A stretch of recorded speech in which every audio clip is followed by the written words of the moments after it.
할렐루야! 은혜와 평강이 충만한 하나님을 높여 찬양합니다. 오늘 아버지께서 우리의 삶을 인도하시고 우리 주 예수 그리스도의 힘입어 성령 안에서 오늘도 충만한 하루가 될 것입니다. 사모함으로 믿음으로 걸어갑시다. 10월 30일 수요일 아침 예배 성삼위 하나님께 올려드립니다. 오늘 하나님의 말씀은 디도서 2장 11절부터 15절까지입니다. 디도서 2장 11절부터 15절까지입니다.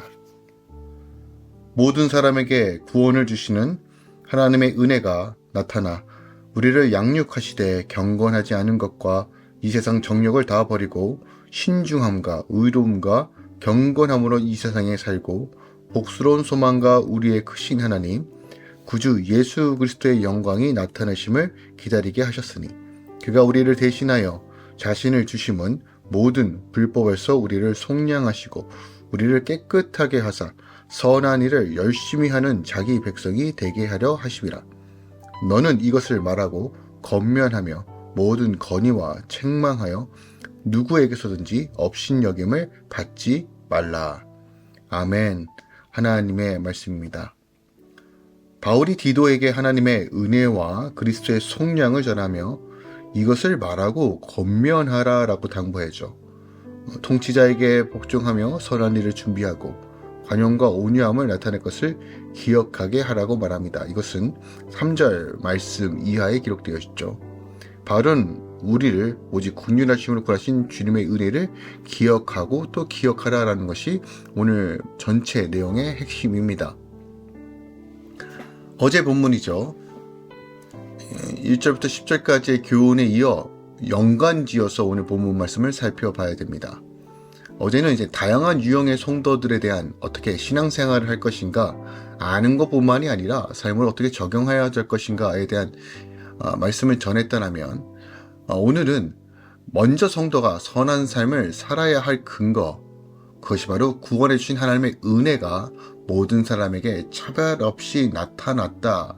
이것이 핵심이다 라고 말하는 것이에요. 곧 하나님의 은혜가 성도를 양육하여 소극적으로는 불경건함과 세상의 정욕을 버리게 하고 적극적으로는 이 세상에 살면서 근신하며 올바르고 경건한 삶을 살도록 할 뿐만 아니라 예수 그리스도의 영광이 나타나는 재림을 기다리게 하기 때문이다 라고 우리에게 가르쳐 주고 있다는 것입니다.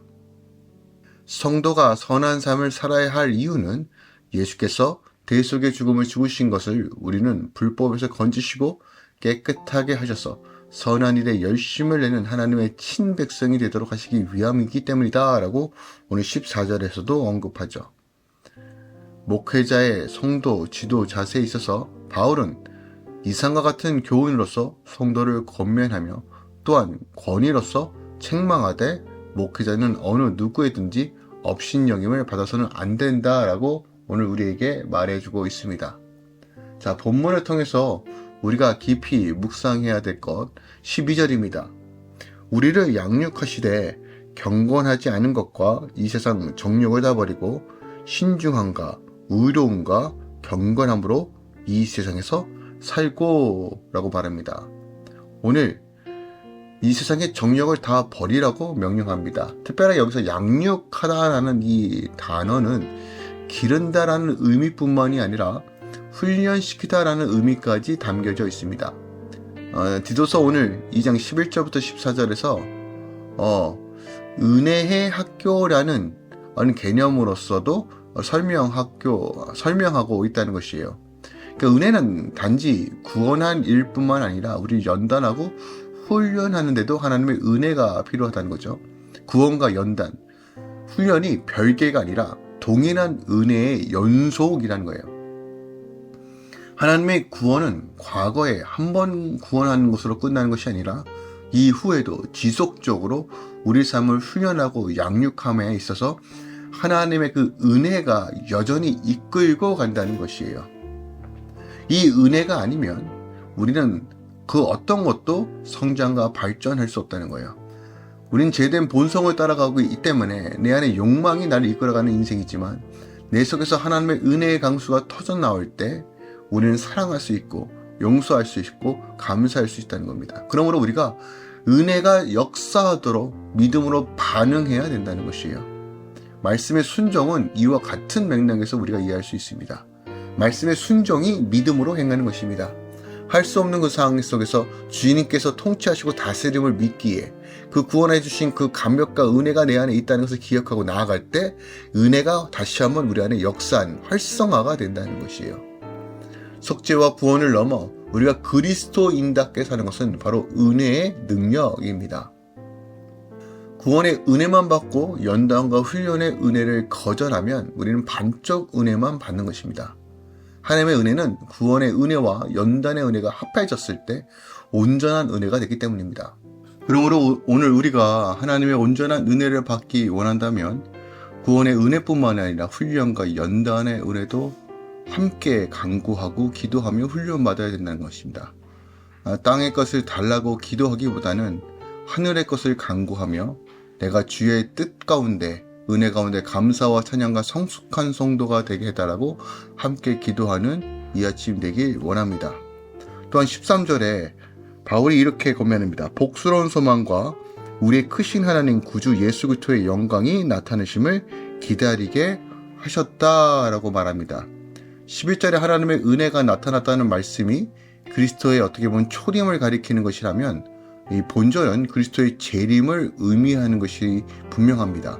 그러니까 사도 바울이 지금 오늘 10절까지를 통해 교훈했던 것은 성도들이 복음에 합한 삶을 사는 근거로 그리스도의 초림과 재림을 함께 이해하고 다시 한번 주님의 다시 오심을 기다리며 준비하는 그 은혜로 살아가는 방식들을 우리에게 말해주고 있다는 것입니다. 주님은 곧 오십니다. 약속하셨고 그 말씀은 반드시 성취될 것입니다. 내가 곧 오리라 라고 계시록 22장에 다시 말씀합니다. 이것은 어떤 시간적인 개념이 아니라 긴박성입니다. 반드시 오신다는 뜻입니다. 우리가 그때까지 살아가는 방식이 무엇입니까? 은혜입니다. 은혜. 십자가의 공로, 그 사랑의 은혜, 또한 우리가 주의 뜻 가운데 살아갈 수 있는 그 하나님의 능력. 그래서 카리스라는 이 은혜는 능력이라고 번역해도 전혀 무방하지 않습니다. 그런 의미를 갖고 있기 때문입니다. 즉 하나님께서 공급해 주신 그 은혜와 능력으로 우리가 구원에 이르고 성숙에 이르고 다시 한번 하나님께 나가는 그 견딘과 인내가 이루어진다는 것입니다.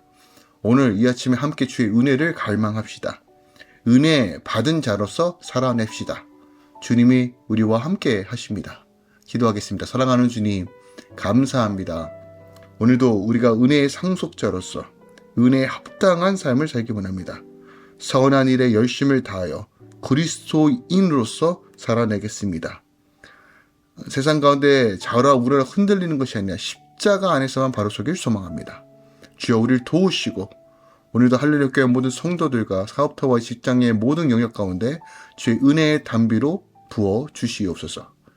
이제는 우리 주 예수 그리스도의 은혜와 우리 하나님 아버지의 놀랍고 지극하신 사랑과 성령 하나님의 교통 충만 역사하심이 이제부터 영원까지 함께 계시길 간절히 축원합니다. 아멘.